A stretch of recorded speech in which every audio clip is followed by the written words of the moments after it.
পানির সাথে পোলট্রি সেক্টরের সম্পর্ক খুবই খারাপ। যেখানেই পানি থাকবে বা এবার আসি ব্রুডিং। ব্রুডিং হচ্ছে মুরগির সবথেকে বেস্ট পার্ট হচ্ছে ব্রুডিং। যদি আপনি ভালোভাবে না করতে পারেন আপনার মুরগি কখনোই ভালো হবে না। ইপি আর রস বাচ্চাকে বলা হয় মোটামুটি যুব উপযোগী সবথেকে ভালো বাচ্চা। আর একটা জিনিস, এটা ইম্পর্টেন্ট, এটাই মেন, যে আপনার গ্রোথ কোন সপ্তাহে কত হইলে ভালো হয় এটা জানা দরকার না ভাই। আপনার যে চিকগারটা আছে এটা সঠিক মাপ হবে হচ্ছে গিয়ে। আমি ডক্টর আবু মুহিদ আবির, আপনাদের খুলনার রিজিয়নের টেকনিক্যাল হেড হিসাবে আছি আর কি। আসলে আপনারা সবাই অনেক অভিজ্ঞ, তারপরেও এখন দিন যত যাচ্ছে খামারের দক্ষতা বলেন বা ইয়ার সাথে সাথে এখন আধুনিক টেকনোলজি যখন একত্রিত হচ্ছে, আসলে খামারিটা আলাদা পরিচিতি হচ্ছে। অল্প ব্যয়ে কীভাবে আমরা অনেক ভালো লাভের মাধ্যমে নিজেদেরকে স্বয়ংসম্পন্ন করতে পারি, এটার জন্যে আসলে আমাদের আশা আর কি। এই সেমিনারটা আমরা আসলে এই জন্য আয়োজন করছি। ধরেন আমরা যখন প্রথম আমরা খামার করতাম, ঠিক আছে, আমি আপনাদের শুধুমাত্র পোলট্রি আর ক্যাটেল সম্পর্কে বলবো, ঠিক আছে, ফিশ সম্পর্কে আমাদের ভাই আছেন উনি বলবেন। প্রথমে দেখেন যখন প্রথম দিকে বাংলাদেশে পোলট্রি সেক্টর হয়, তখন যদি কোনো বাড়িতে পোলট্রির খামার থাকতো তাহলে গন্ধে টিকা যাইতো। আশপাশের মানুষ কিন্তু তখন কিন্তু কমপ্লেন দিত যে কেন এই বাড়িতে পোলট্রি খামার হয়েছে।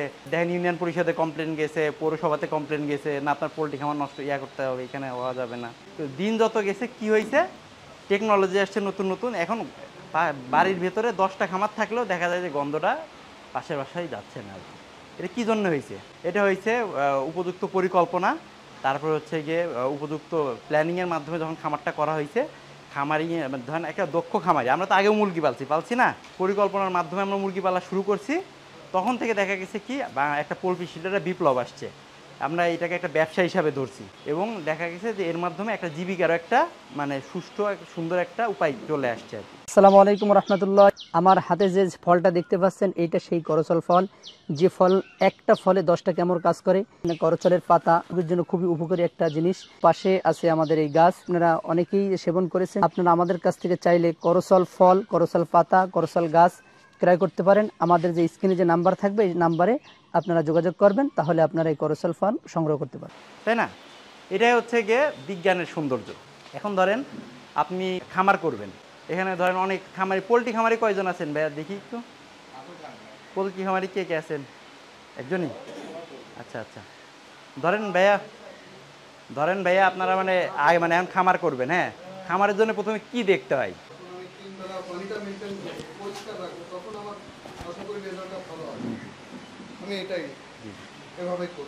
ঠিক আছে, আমি এখন আইটু কিছু অ্যাড করি। ভাইয়া যা অবশ্যই ঠিকই আছে।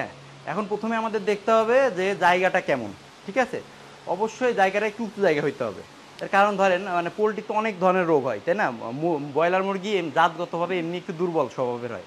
ধরেন জায়গাটা একটু নিচু হয়েছে, এতে কী হয়, লিটারটা ড্যাম হওয়ার সুযোগ থাকে, পানি ঢোকার সুযোগ থাকে।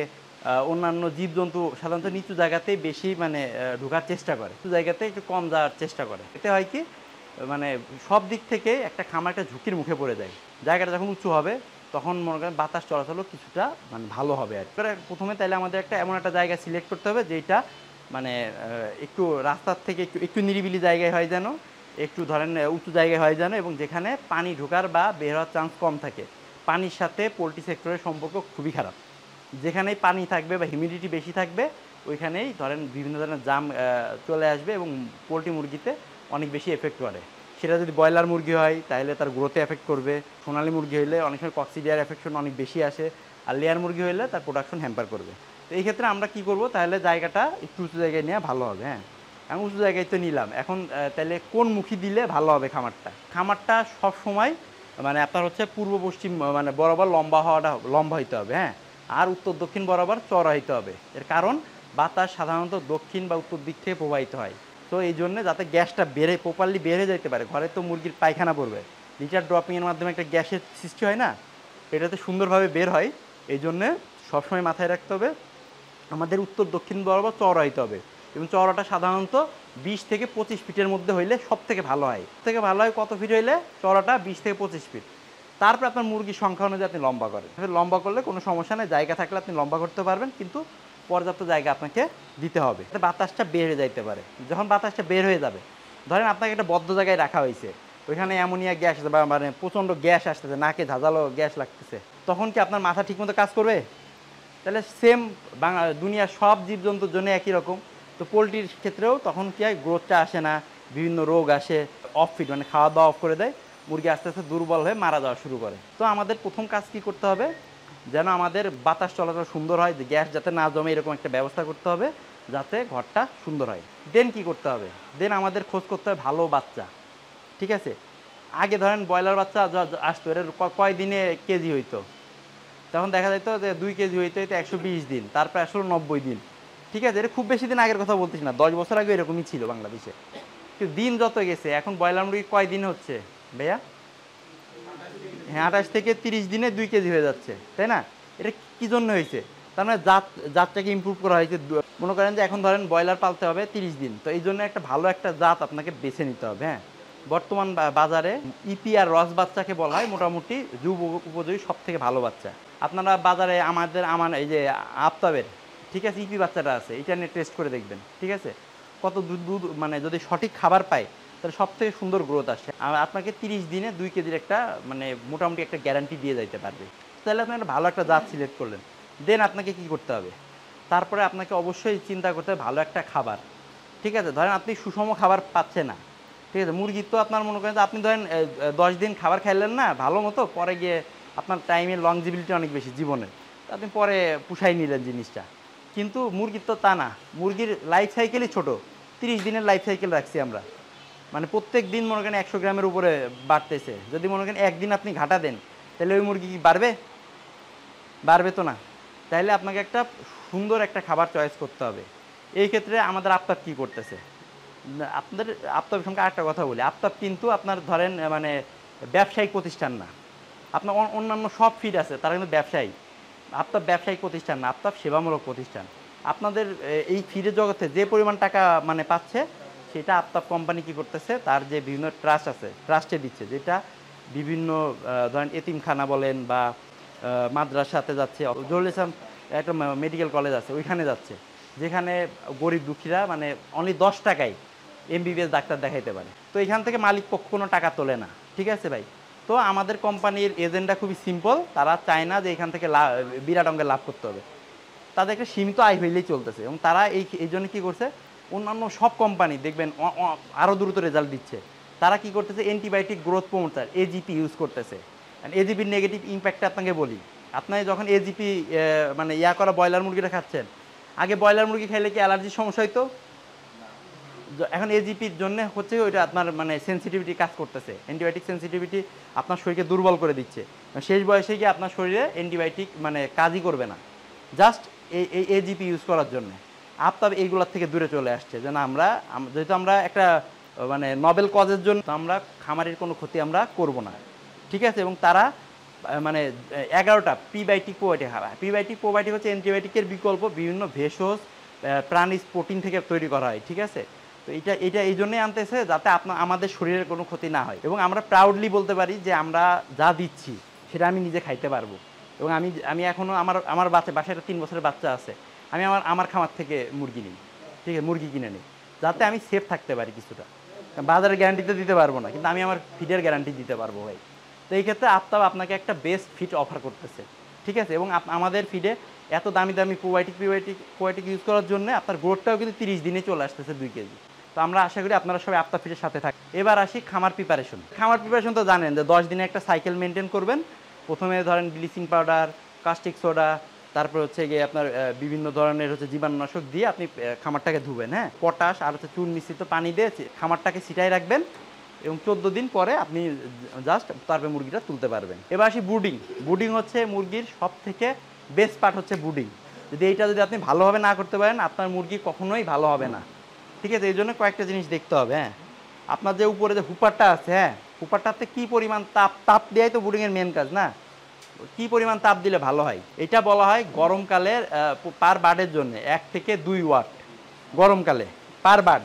ধরেন 500 মুরগির ব্রুডিং করছেন আপনি, অ্যারাউন্ড 500 থেকে 700 ওয়াট বা 1000 ওয়াটের মধ্যে রাখলে ভালো হয়। সাধারণত আমরা বলি গরমকালে মানে 600 ওয়াটের মতো হইলে ভালো হয়, 600 থেকে 800 ওয়াটের মধ্যে হইলে ভালো হয়। আর শীতকালে ওইটা 1000 থেকে 1400 ওয়াট পর্যন্ত করা যায়। গরমকালে 1 থেকে 2 ওয়াট পার বার্ড, দেন 500 ওয়াট রাখছেন, আমরা সাধারণত গড় করে 800 রাখতে বলি। ঠিক আছে, গরমকালে। এখন ধরেন দিনের বেলায় গরমটা অনেক বেশি, আপনি তখন ওই অ্যাডজাস্ট করবেন। আপনার কাছে তো আপনার থার্মোমিটার ব্যারোমিটার থাকবেই, ওটা আপনাকে অ্যাডজাস্ট করতে হবে। কেন প্রথম মানে 3 দিনে 95 ডিগ্রি ফারেনহাইট অথবা মানে 35 থেকে 37 ডিগ্রি সেলসিয়াসের উপরে যেন না যায়, ঠিক আছে? প্রথম দিকের তাপমাত্রা, তারপর আস্তে আস্তে কমতে থাকবে এটা, ঠিক আছে? এখন যে আপনি চিক গার্ডটা দিবেন, হ্যাঁ, এই চিক গার্ডটা মানে সঠিক মাপ কি হবে এটা আপনার জানার দরকার। আপনার যে চিক গার্ডটা আছে এটা সঠিক মাপ হবে হচ্ছে গিয়ে 6 থেকে 10 ফুট হইতে হবে, যাতে সবগুলো মুরগি সমানভাবে জায়গা পায়, বড় হওয়ার মতো একটা জায়গা যেন পায়, ঠিক আছে? আপনার এখন মানে তাহলে এখানে ফিডারটা দিতে হবে, ফিডার বা হচ্ছে গিয়ে যে পানি ড্রিঙ্কার দিবেন কতগুলা দিলে ভালো হয়। এইটা মনে করেন যে প্রথম সপ্তাহ বা 1 থেকে 7 দিন, ওইটা মনে করেন যে প্রতি 100 মুরগির জন্য একটা ফিডার একটা ড্রিঙ্কার দিলে মুরগি প্রপার গ্রোথ পায়। এক্সট্রা দিলে দিতে পারেন, ঠিক আছে? কারণ মুরগি ছোট বাচ্চাদের একটা জেলাসি একটা বড় জিনিস, এটা মানুষের বাচ্চারও সেম।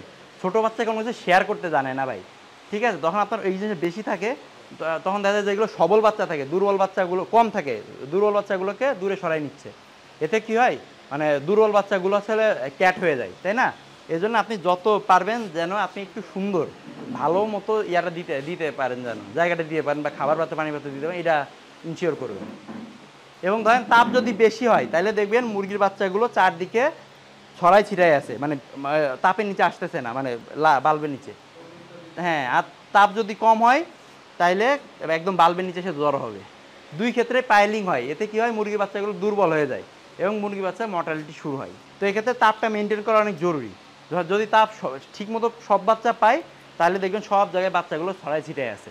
হুপারটাকে আপনি এমনভাবে সেট করবেন যেন চারদিকেই সুন্দর মতো তাপটা পায়। আপনি হাত দিলেই বুঝতে পারবেন যে আপনার কই কই তাপ পাচ্ছে, কই কই তাপ পাচ্ছেন না। আর একটা জিনিস, এটা ইম্পর্টেন্ট, এটাই মেন, যে আপনার গ্রোথ কোন সপ্তাহে কত হইলে ভালো হয় এটা জানা দরকার না ভাই?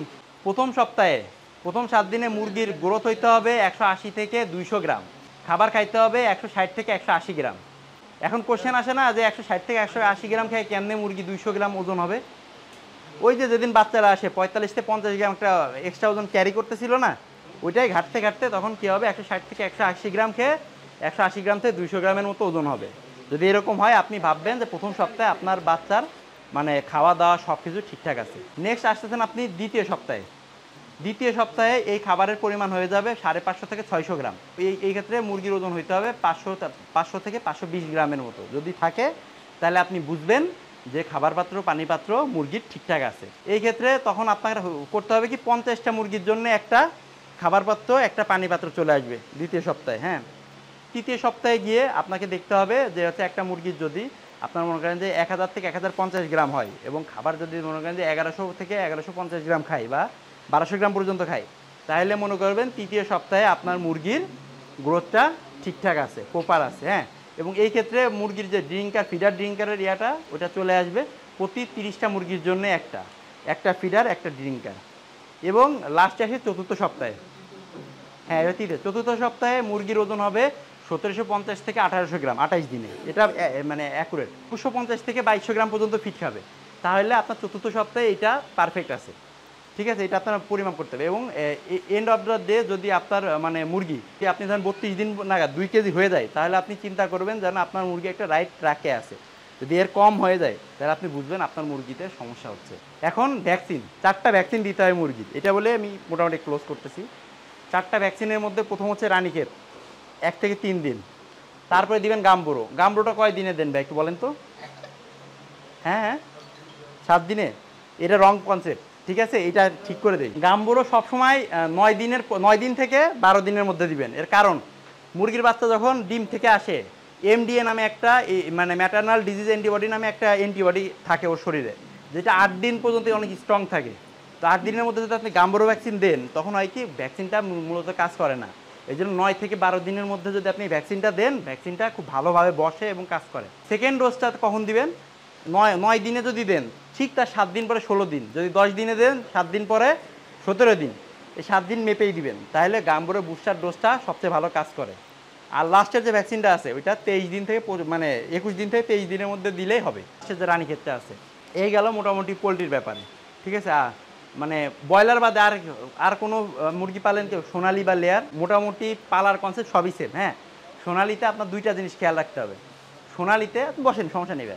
সোনালিতে এইগুলো ভ্যাকসিনের বাইরে আর একটা ভ্যাকসিন দেওয়া হয়, ঠিক আছে? এখন মনে করেন 40 থেকে 45 দিনের মধ্যে একটা ভ্যাকসিন দিতে হয়, সেটা হচ্ছে রানীক্ষেতের এক্সট্রা আর একটা লাইভ ভ্যাকসিন দেওয়া হয় যাতে মর্টালিটি কমে যায়। এই 4টা ভ্যাকসিনের বাইরেও এটা 5ম ভ্যাকসিন। হ্যাঁ, আর সোনালিতে সাধারণত দেখা যায় মানে 14 থেকে 15 দিনের পরে একটা, আর 30 থেকে 35 দিনের পরে যখন আপনি ফিড চেঞ্জ করবেন তখন দেখবেন আমাশয় আসে, তাই না? আমাশয়টা কেন আসে এটা কি আইডিয়া আছে ভাইয়া? কারণ দুইটা ফিডের প্রোটিনের কনসেন্ট্রেশন এক না, ঠিক আছে? আপনার স্টার্টার ফিডে প্রোটিনের মানে যে পরিমাণ প্রোটিন থাকে গোড়ার ফিডে কিছুটা কম দেওয়া হয়, যার জন্য হয় কি সোনালী মুরগি ওটা হজম করতে পারে না, ঠিক আছে? যার জন্য একটু 19-20 হইতে পারে। এই ক্ষেত্রে আবার আমাদের আফতাবের ইয়াতে আসি, ঠিক আছে? আমাদের আফতাব যেহেতু এক্সট্রা প্রিবায়োটিক প্রোবায়োটিক ইউজ করে এবং 3 ধরনের কক্সিডিয়াস্ট্যান্ট ইউজ করে, যার জন্য আমাদের এখানে ডোজ করা লাগে না।